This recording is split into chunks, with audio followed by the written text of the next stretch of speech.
Бәріңізге сәлем. Бүгін мен сіздерге қалай Google аккаунт ашу керек екенін үйретемін. Ең алдымен Google'a кіреміз. Қарасаңыздар оң жақта N деп тұр, соны басамыз. Міне мына жерде Сәрсенғалиев Нұрбек деп тұр. Бұл біздің Google аккаунтымыз. Оның оң жағындағы төменге қарап тұрған ссылканы басамыз. Енді қарасаңыздар добавить Google аккаунты деп тұр төменде. Яғни добавить аккаунт. Соны басамыз. Енді сәл күтеміз. Проверка болады бұл жерде. Біздерден пин-код сұрайды. Пин-кодқа өздеріңіздің телефондарыңыздың пин-кодын жазатын боласыздар.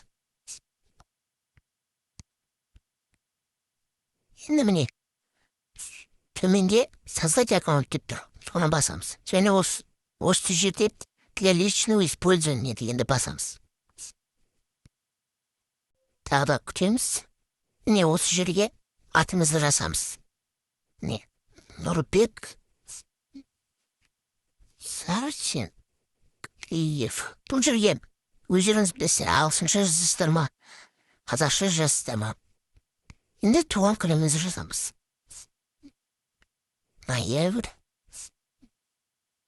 Сол шынысымызға Пол деген жерге өзіміздің шынысын жазамыз. Осы жерде Google бізге екі аккаунтты ұсынады. Осыны таңдауымызға болады. Немесе создать собственный адрес Gmail деп тұр. Соны басуымызға болады. Мен бірақ екінші аккаунтты таңдаймын. Енді бізден пароль сұрайды. Бұл жерге өзіміздің паролімізді жазуымыз керек. Мен мысалы мен дәл осылай қойдым.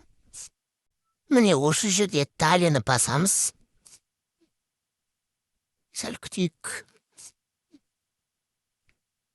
Бізге осылай шықты. Енді далее. Төменге қарай түсіп, принимаю деген кнопканы басамыз. Міне болды. Енді оң жақта төбедегі N дегенді басамыз. Тағы да жаңағы кнопканы басамыз. Енді қарасаңыздар міне. Аккаунт шықты. Соны басамыз. Міне аккаунт дайын. Енді аккаунтпен жұмыс жасай берсек болады.